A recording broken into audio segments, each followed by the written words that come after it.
Now I'm taking the second part of the chapter, Indigo.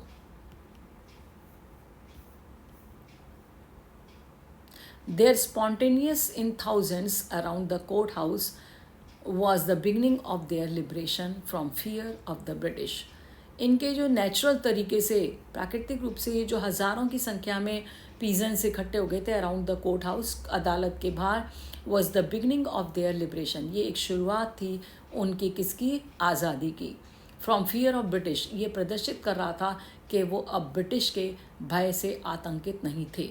The officials felt powerless. जब इतनी भीड़ आ गई तो जो अंग्रेज ऑफिसर्स थे वो सारे के सारे अपने आप को असहाय समझने लगे. उन्हें लगने लगा कि उनकी जो पावर है वो अब विदाउट गांधीजीज कॉपरेशन, वो अपने आप को फील करने लगे बिना गांधी की सहायता के ये वो क्या नहीं कर पाएंगे. इस भीड़ को वो असहाय समझ रहे थे अपने आप को इस भीड़ को कंट्रोल करने में.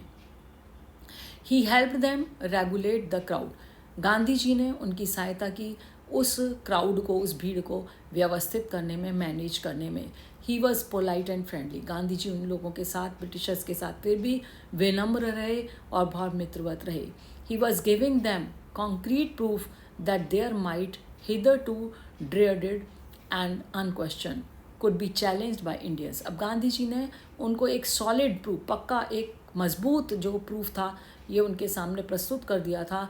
देयर माइट, कि उनकी शक्ति का, यहाँ से अब उनकी एक शक्ति का प्रदर्शन हुआ था जो फ्राइटनिंग एंड अनक्वेश्चन थे, could be challenge by Indians. अभी जो जिनको डराया जाता था, किसको? इंडियंस को, अनक्वेश्चन, और वो क्या करते थे? Could be challenge. और उनसे कोई भी जो अंग्रेज़ लोग थे, किसी से उनसे कोई क्वेश्चन नहीं किया जा सकता था.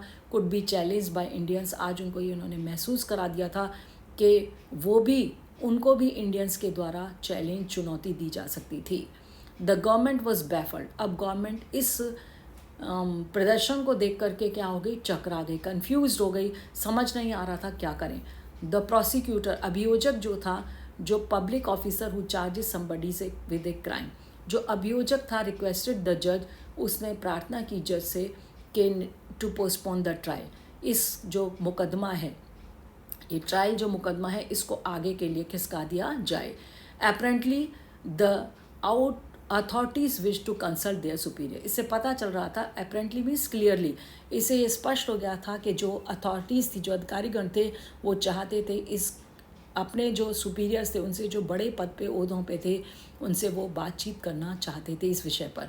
गांधी जी प्रोटेस्टेड. गांधी जी ने अब इसका विरोध किया अगेंस्ट द डिले, जो इस मामले की सुनवाई में देर कर रहे थे.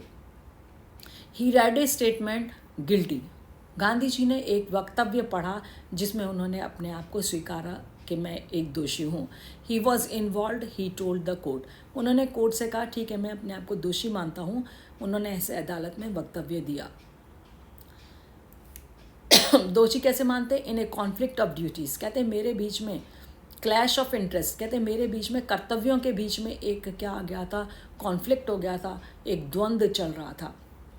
On one hand not to set a bad example as a law breaker. कहते हैं एक तरफ मैं अपने आप को एक कानून तोड़ने वाला एक बुरा उदाहरण प्रस्तुत नहीं करना चाहता था.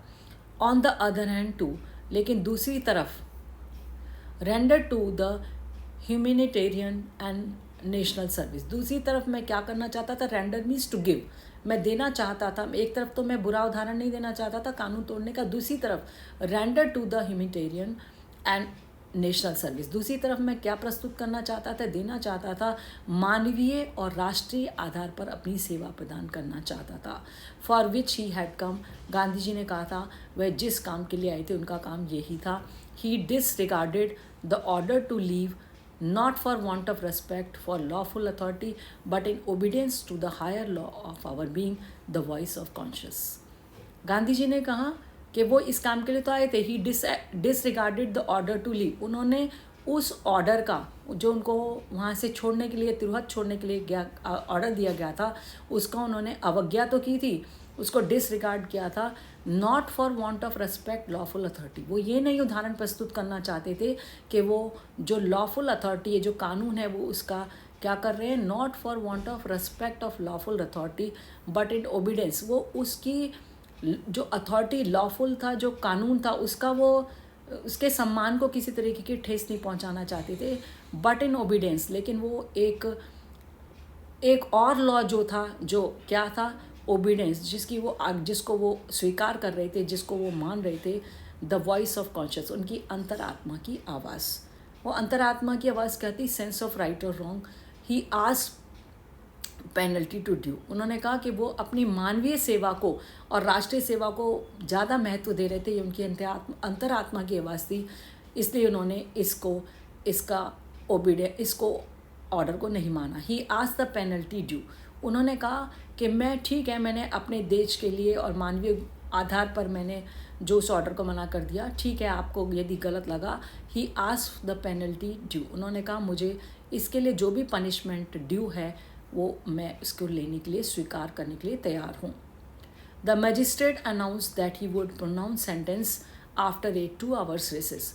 जो वहाँ के न्यायाधीश थे उन्होंने ये घोषणा की कि वो क्या करेंगे, डिक्लेयर करेंगे इस जजमेंट को आफ्टर 2 hours रेसेस, 2 घंटे की छुट्टी के बाद, 2 घंटे के अवकाश के बाद। And ask Gandhi to furnish bail for those 120 minutes। और गांधी जी से कहा कि भाई मैं 2 घंटे के बाद आपको इसको ऑर्डर को दूंगा, तो इसके बीच में यदि आपको क्या करना है, इसके बीच में यदि आपको बेल देनी है तो आपको क्या करना पड़ेगा, फर्निश मीन्स प्रोवाइड, हमको आप 120 मिनट की बेल जमा करेंगे। गांधी जी रिफ्यूज्ड, मतलब उसके लिए आपको क्या करना पड़ेगा, आपको पैसा देना पड़ेगा। गांधी जी रिफ्यूज, गांधी जी ने मना कर दिया। द जज रिलीज्ड हिम विदाउट बेल। लेकिन जज ने उन्हें बिना ही बेल के क्या कर दिया, मुक्त कर दिया। व्हेन द कोर्ट रिकन्वेंट, दोबारा जब चालू हुआ, रिकन्वेंट मीन स्टार्टेड अगेन, दोबारा चालू हुआ। द जज सैड, जज बोला he would not deliver judgement for several days. जज ने कहा कि वो इस जजमेंट को, इस निर्णय को नहीं देगा। डिलीवर मीन्स देना, नॉट डिलीवर, नहीं देगा, फॉर सेवरल डेज, अभी कई दिनों तक वो इसके कोई भी जजमेंट को पास नहीं करेगा। Meanwhile he allowed Gandhi ji to remain at liberty. लेकिन इस दौरान उन्होंने गांधी जी को आज़ाद रहने के लिए कह दिया। राजेंद्र प्रसाद, ब्रिज किशोर बाबू, मौलाना मजरक हक and several other prominent lawyers had arrived from Bihar. इसी दौरान राजेंद्र प्रसाद, ब्रिज किशोर बाबू और Maulana Mazharul Haq and several other prominent means famous well known lawyers had arrived, वहाँ पहुँच चुके थे बिहार से। They conferred, they discussed with Gandhi ji. उन्होंने इस मामले को गांधी जी से बातचीत की। What would they do if he was sentence to prison. Gandhi ji ने उनसे पूछा यदि मान लो उनको क्या दिया जाएगा, उनको यदि जेल कारावास की सज़ा दी जाएगी तो वो क्या करेंगे। Why the senior lawyers replied, they had come to advise and help him. If he went to jail there would be nobody to advise and they would go home.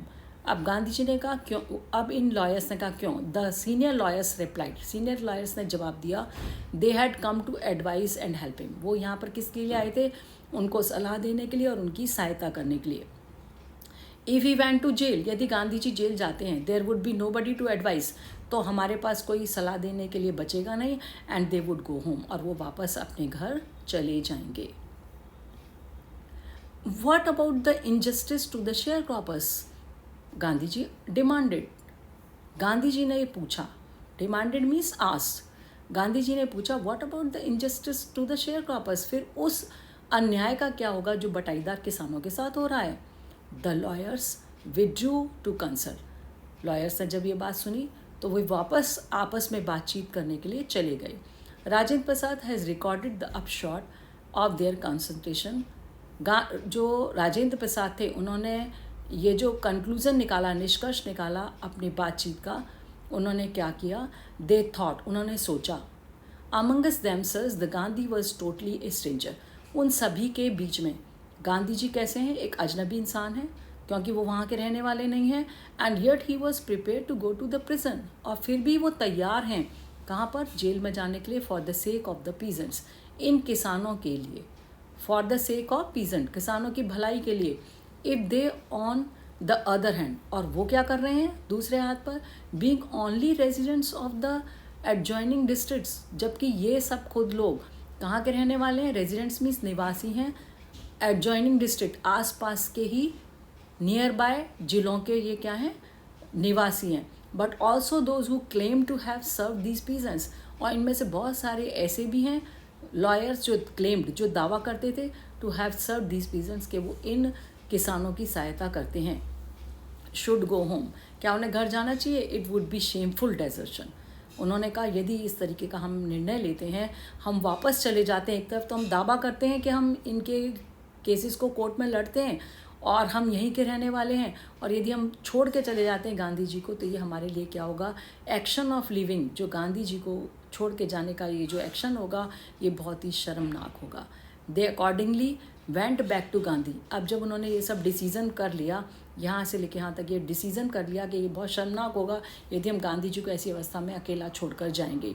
They accordingly went back to Gandhi, वो वापस फिर गांधी के पास गए and told him, और उनसे कहा they were ready to follow him to jail.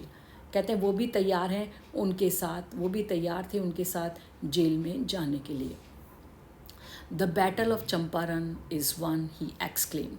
Gandhi ji ने कहा कि हमने चंपारण की इस बैटल को, इस युद्ध को जीत लिया है, ऐसा समझो, क्योंकि जब हमारे अंदर यूनिटी आ गई तो हम इस बैटल को हमने जीता ही समझो। Then he took a piece of paper, तब गांधी जी ने एक कागज़ का टुकड़ा लिया and divided the groups into pairs. अब उन ग्रुप्स को, समूहों को उन्होंने, ग्रुप को किस में बांट दिया, पेयर्स में बांट दिया, and put down the order in which each pair was court arrest. और उन्होंने फिर उनको एक पंक्तिबद्ध तरीके से भी लिख दिया, ईच पेयर, जो भी वो पेयर है वो वॉज टू कोर्ट अरेस्ट, जो कोर्ट अरेस्ट देगा, जो अपनी गिरफ्तारी दे। Several days later, Gandhiji received a written communication from the magistrate informing him that the lieutenant governor of the province had ordered the case to be dropped. Several days later, कई दिनों बाद Gandhi ji received a written communication, Gandhi ji को प्राप्त हुआ एक लिखित message from the magistrate से, informing him that the lieutenant governor of the province, province means प्रदेश, इस प्रदेश का जो लेफ्टिनेंट गवर्नर थे, हैड ऑर्डर्ड, वो ये ऑर्डर कर चुके थे, the case to be dropped, कि इस मामले को यहीं ख़त्म कर दिया जाए। सिविल डिसओबीडियंस हैड ट्रम्फेड, इस तरीके से जो गांधी जी की सविनय अवज्ञा जो था वो उसने विजय प्राप्त कर ली थी, got victory, and the first time in modern India, पहली बार आधुनिक भारत में। Gandhi ji and the lawyer now proceeded to conduct a far flung inquiry into the grievances of the format.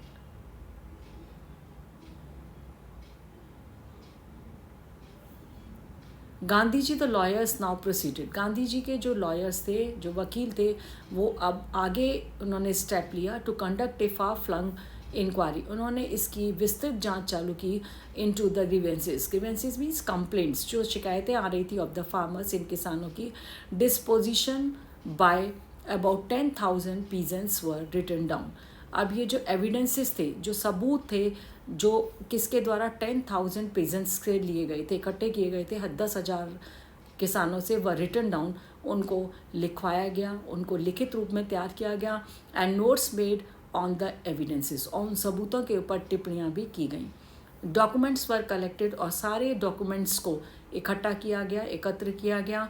The whole area throbbed with the activity of investigators and vehement protest of landlords, जो पूरा का पूरा जो area था जहाँ पर ये proceedings चल रही थी, वो पूरा का पूरा इस जोशीले काम से क्या हो गया, एक्टिविटी जो हुई थी इन्वेस्टिगेटर्स की, जो पूछताछ कर रहे थे, जांच पड़ताल कर रहे थे, एंड द वैमलैंड violent protest of the landlords, इससे क्या हुआ, जो एक प्रोटेस्ट कर रहे थे ऑफ द लैंडलॉर्ड्स, जो इस जमींदारी प्रथा का। In June Gandhi ji was summon to sir Edward Gait the lieutenant governor, इसके बाद जून में गांधी जी ने गैदर्ड, बुलाया गया उनको विजिट के लिए, किसके द्वारा, सर एडवर्ड गेट के द्वारा, जो लेफ्टिनेंट गवर्नर थे। Before he went he met leading associates and again led details plans for civil disobedience if he should not return. Gandhi ji ने वहाँ जाने से पहले ही met a leading associates, company से मिले वो जो बहुत प्रसिद्ध लोग थे, एंड अगेन लेड, उन्होंने फिर तैयार किया डिटेल्ड प्लान्स, एक विस्तृत योजनाओं को, फॉर सिविल डिसओबीडियंस, कि वो क्या करेंगे, सविनय अवज्ञा के लिए if he should not return, यदि वो दोबारा नहीं लौटते, यदि उनको अरेस्ट वगैरह कर लिया जाता है तो उसके लिए वो कैसे सविनय अवज्ञा करेंगे। इसके लिए उन्होंने एक डिटेल्ड प्लान्स थे जो वो तैयार कर लिए। Gandhi ji had 4 protracted often without good reasons interviews with the lieutenant governor. कहते हैं गांधी जी को बिना मतलब के अक्सर बुला लिया जाता था उनसे साक्षात्कार के लिए with the lieutenant governor, governor के साथ, who as a result appointed an official commission of inquiry into Indigo share croppers situation. इसी के द्वारा क्या किया गया था, इसी के परिणाम स्वरूप उन्होंने क्या किया था, एक नियुक्त कर ली थी ऑफिशियल कमीशन ऑफ इंक्वायरी, जिसके द्वारा इन इंडिगो शेयर क्रॉपर्स सिचुएशन, जो इंडिगो, जो नील की खेती करने वाले जो बटाईदार किसान थे उनकी स्थिति के बारे में। The commission consisted of landlords, government officials and Gandhi as sole representative of the peasant. ये जो कमीशन बनाया गया था इसमें जो कंसिस्टेड, इसमें कौन कौन थे, लैंडलॉर्ड्स थे, जमींदार थे, गवर्नमेंट ऑफिशियल्स और सरकारी जो अधिकारी थे, and Gandhi ji as a sole representative. और गांधी जी बेचारे एक अकेले प्रतिनिधित्व कर रहे थे इन किसानों का, बाकी सब सरकार के नामुंदे थे। Gandhi ji remained in Champaran for initial uninterrupted period of 7 months and then again for several shorter visits। Gandhi ji यहाँ पर रुके चंपारण में शुरुआत में, अर्ली में, जो अनइंटरप्टेड, बिना रुके हुए पीरियड ऑफ 7 मंथ्स, लगातार 7 महीने तक गांधी जी ने इस केस के लिए बिहार में रह के काम किया। And then again several short visits, और उसके बाद भी उनको बीच बीच में बहुत बार छोटी छोटी विजिट्स के लिए यहाँ पर इसको कार्य को देखने के लिए आना पड़ा। The visits undertaken casually on entreaty of an unlettered peasant in the expectation that it would last a few days। The visit, ये जो विजिट थी अंडरटेकन कैजुअली, नॉट सीरियसली, जब शुरुआत में इतनी गंभीर नहीं थी, on the result of an unlettered peasants. ये किसके लिए कर रहे थे गांधी जी, उन अनएजुकेटेड जो अनपढ़ किसान थे, इन द एक्सपेक्टेशन, इस उम्मीद में, that it would last a few days. Gandhi ji ने सोचा ठीक है इनके लिए मैं जाके हेल्प कर देता हूँ इनके लिए, और उनको ये उम्मीद थी कि ये कुछ ही दिनों में ये मामला तय हो जाएगा। Occupied almost a year of Gandhi's life. इस मामले ने, ऑक्यूपाइड मीन्स टुक, इसने ले लिया गांधी जी का ऑलमोस्ट लगभग पूरा 1 साल उनकी ज़िंदगी का, इस बिहार के जो शेयर क्रॉपर्स के जो मामले को लेके लड़ रहे थे। द ऑफिशियल इंक्वायरी असेंबल्ड, अब सरकारी तौर पर ऑफिशियली रूप से एक तैयार की गई जो इंक्वायरी, एक crushing mountain of evidence against the big planters. अब गांधी जी ने क्या किया, अपने लोगों के साथ, इन वकीलों के साथ मिल करके एक बड़ी मात्रा में जो सबूत थे इन बिग प्लांटर्स के अगेंस्ट में, इनके विरोध में, इनके विरुद्ध जो सबूत थे लैंडलॉर्ड्स के, वो इकट्ठे कर लिए बहुत बड़ी मात्रा में। And when they saw they this agreed, जब उन्होंने देखा अब कोई चारा नहीं है तो वे, ये लोग लैंडलॉर्ड्स इससे सहमत हो गए।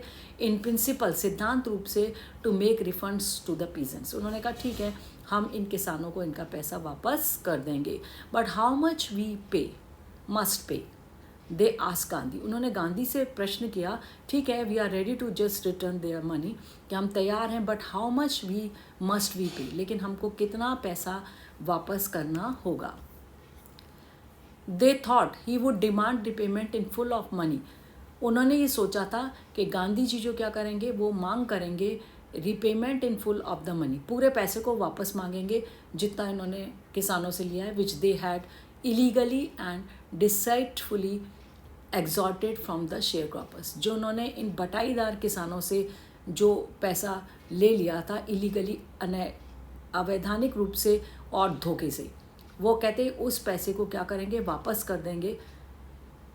गांधी जी ने सोचा कि ये thought he would demand repayment in full, ये इन्होंने सोचा, जो अंग्रेज़ लोग थे इन्होंने सोचा कि पूरा पैसा मांगेंगे जो कि इन जमींदारों ने अवैधानिक रूप से और धोखे से इनसे शेयर क्रॉपर से ले लिया था। He asked only 50%। Gandhi ji ने कहा ठीक है हमें 50% पैसा दे दीजिए, आधा पैसा लौटा दीजिए। There he seemed adamant, writers reverend J Hodge a British missionary in Champaran who observe the entire episode at close range. अब ये ब्रिटिश मिशनरी के जो चंपारण में जो ये थे, एक रेवरेंड जे एन होज थे, ये इस केस को चंपारण के केस को उन्होंने बहुत ऑब्जर्व किया था, बारीकी से निरीक्षण किया था। एंटायर एपिसोड, इस कंप्लीट इवेंट को, इस घटना के ऊपर उनकी पूरी नज़र थी। एट क्लोज रेंज, बहुत नज़दीक से वो इसको समझ रहे थे। तो उन्होंने सोचा गांधी जी कैसे रहेंगे, एडमेंट, स्टबॉर्न, जिद्दी रहेंगे, वो अड़ियल रहेंगे, अपना 50% ही मांगते रहेंगे, ऐसा उन्होंने सोचा। Thinking probably that he would not give way, उन्होंने ये भी सोचा पॉसिबली गांधी जी और कोई दूसरे रास्ते पर तैयार नहीं होंगे। The representative of the planters offered to refund to the extent of 25%। अब जो प्रतिनिधि थे किसके, इन प्लांटर्स के, इन लैंडलॉर्ड्स के, जमींदारों के, जागीरों के मालिक के, ऑफर्ड, उन्होंने प्रस्तुत किया रिफंड, कितना पैसा लौटाएंगे, 25%। गांधी जी ने कितना डिमांड किया था, 50%, और इन्होंने कहा कि हम क्या लौटाएंगे, 25%। एंड टू हिज अमेजमेंट, और वो हैरान रह गए, mister Gandhi took him at his word, mister Gandhi ji ने उसकी इस बात को मान लिया, दस ब्रेकिंग द डेडलॉक, और उन्होंने इस गतिरोध को ही समाप्त कर डाला। This settlement was adopted by the commission, ये जो सेटलमेंट था, ये जो मामला था, ये तय हुआ, ये बिना किसी विरोध के, अपोजिशन के, यूनियनमसली बाय द कमीशन, इस कमीशन के द्वारा बिना विरोध के इस 25% को स्वीकार कर लिया गया, रिफंड को।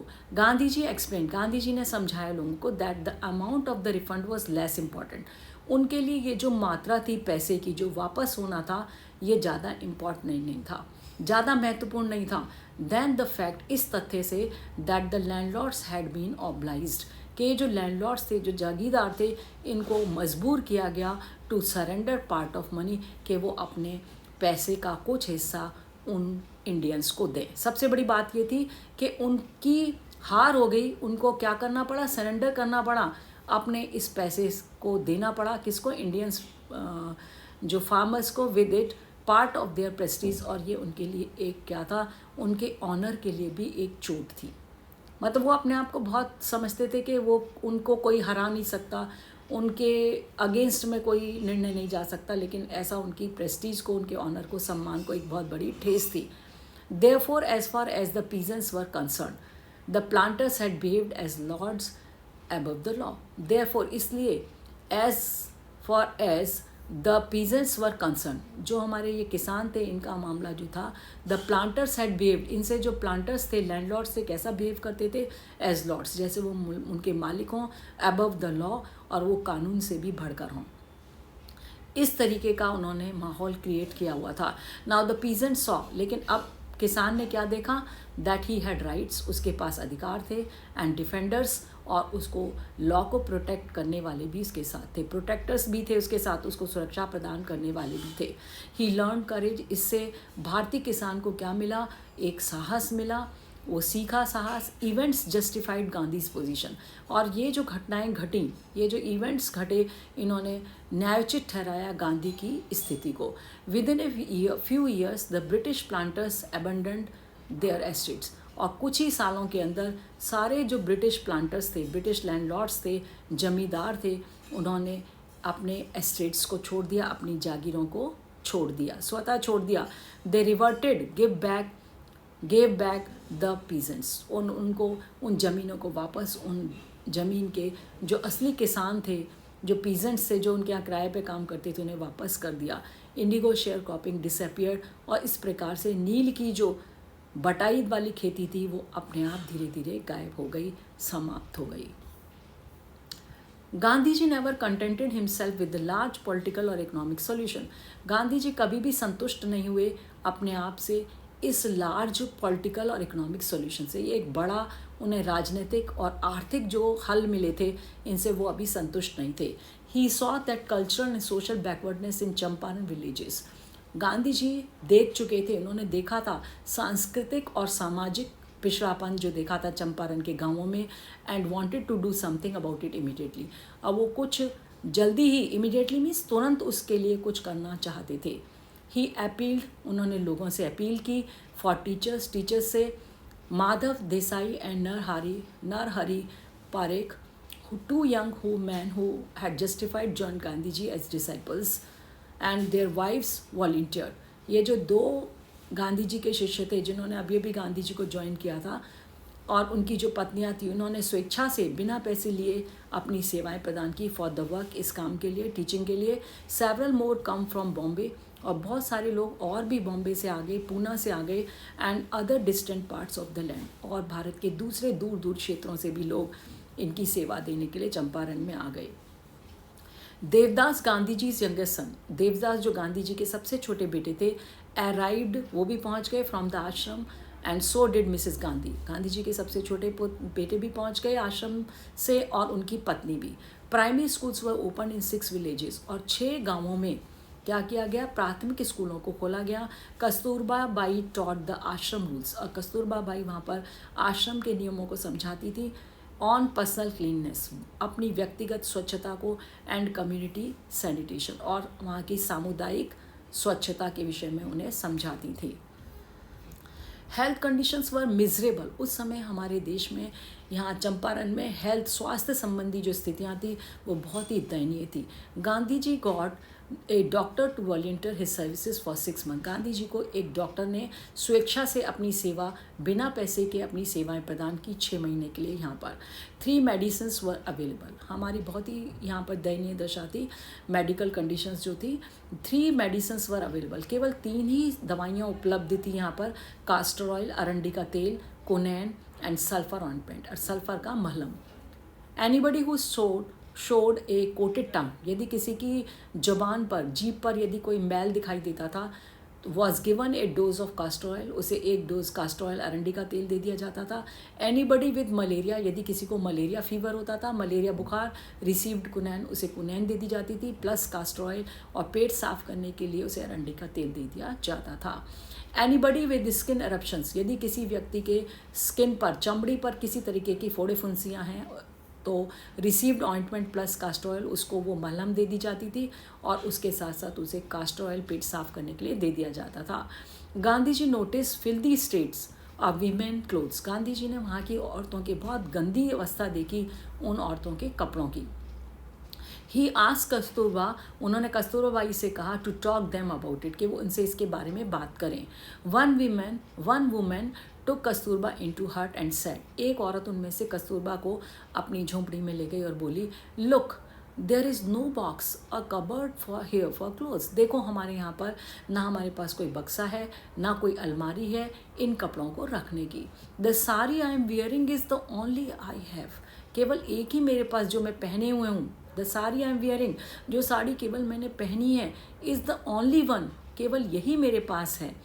During this his long stay in Champaran, ऐसी दयनीय स्थिति, during his long stay Champaran, Gandhi ji ने जो लंबे समय तक चंपारण में रुके, Gandhi ji kept a long distance watch from on ashram, Gandhi ji ने अपने आश्रम पर भी दूर से ही नज़र रखी, मतलब वो अपने आश्रम की कार्य व्यवस्था को भी सुचारू रूप से चंपारण से चलाते रहे।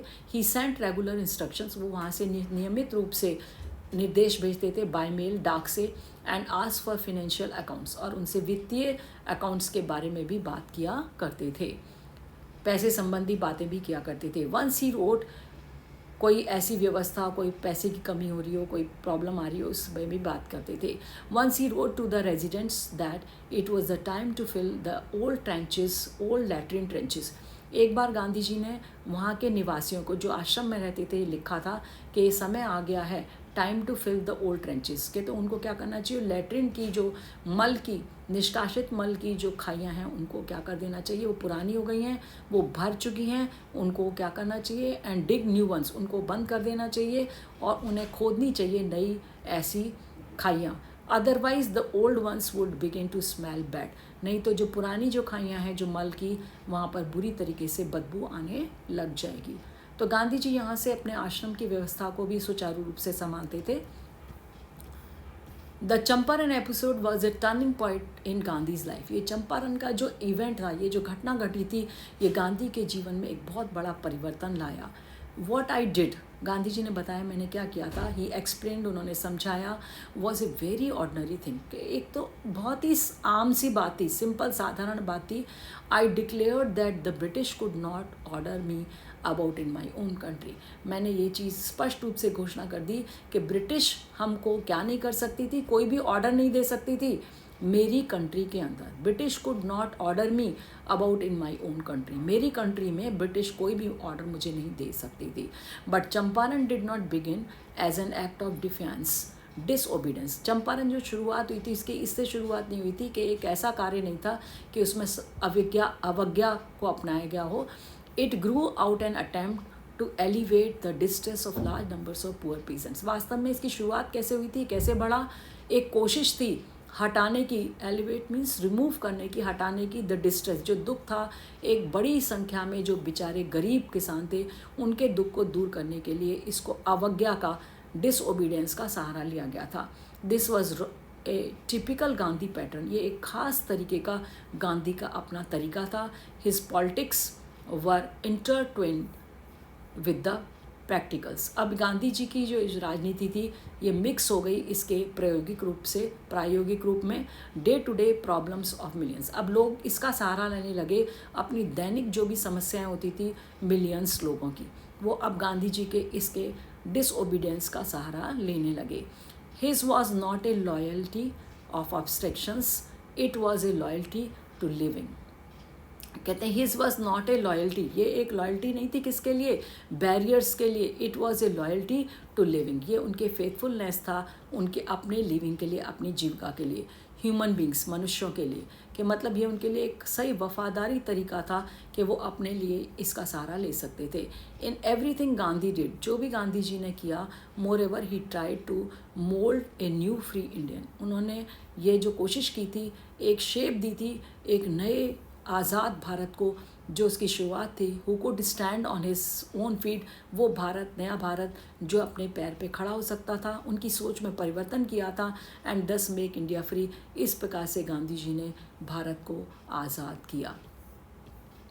Early in Champaran action, Champaran के शुरुआत में जो हुआ था काम, Charles Freer Andrews the English pacifist, ये pacifist one who against the war, शांति प्रिय जो था, शांति प्रिय लोग कहते हैं पैसिफिस्ट को, who had become a devoted follower of Mahatma Gandhi. एक जो ब्रिटिश के ये चार्ल्स फ्रियर एंड ड्यूज थे, इंग्लिश पैसिफिक, ये जो क्या विश्वास करते थे, शांतिपूर्ण तरीके में विश्वास करते थे, ये युद्ध के खिलाफ थे। Who had become a devoted follower, ये एक गांधी के समर्पित फॉलोअर बन गए थे महात्मा गांधी के। Came to bid Gandhi ji farewell before going to on a tour of duty of Fiji island. इनको फिजी आइलैंड भेजा जा रहा था, अपनी ड्यूटी पर जाने से पहले ये महात्मा गांधी से अलविदा के लिए आए थे, मिलने के लिए आए थे। गांधी जी लॉयर्स फ्रेंड्स, गांधी जी के जो वकील दोस्त थे, थॉट इट, उन्होंने ये सोचा, it would be a good idea, ये एक अच्छा विचार होगा, for Andrews to stay Champaran and help them. उन्होंने वो चाहते थे, जो गांधी जी के साथ में दूसरे लॉयर्स फ्रेंड्स थे, जो उनके वकील फ्रेंड्स थे, उन्होंने सोचा कि अच्छा होगा कि हम, ये अच्छा विचार होगा यदि हम एंड्रूज़ को यहाँ रोक लेते हैं चंपारण में, एंड हेल्प देम, वो हमारी सहायता के लिए, जो हम केस लड़ रहे हैं उसके लिए हेल्प करेगा। Andrews was willing if Gandhi agreed. Andrews जो थे वो इस बात के लिए तैयार थे, लेकिन बात ये थी कि गांधी इस बात से सहमत थे कि नहीं। बट गांधी जी वेहिमेंटली अपोज्ड, लेकिन गांधी जी ने इसका बड़े गुस्से से और फोर्सफुली इसका विरोध किया। ही सेड, उन्होंने कहा, you think that is this unequal fight, क्या तुम इसको एक असमान लोगों की फाइट समझते हो? अनइक्वल मीन्स जो बराबर नहीं है, ऐसे लोगों की युद्ध फाइट समझ रहे हो? It would be helpful if we have an English man on our side, यदि हम अपनी तरफ पर, आवर साइड मीन्स अपनी तरफ एक इंग्लिश मैन का सहारा लेंगे तो ये फाइट हमारे लिए ज़्यादा हेल्पफुल होगी। दिस शोज़, इससे ये प्रदर्शित होगा, the weakness of your heart, कि तुम दिल से कमज़ोर हो, तुम्हारे दिल में अभी भी क्या है, अंग्रेज़ों से डर है। इस चीज़ को प्रदर्शित करेगा, ये गांधी जी ने सिखाया।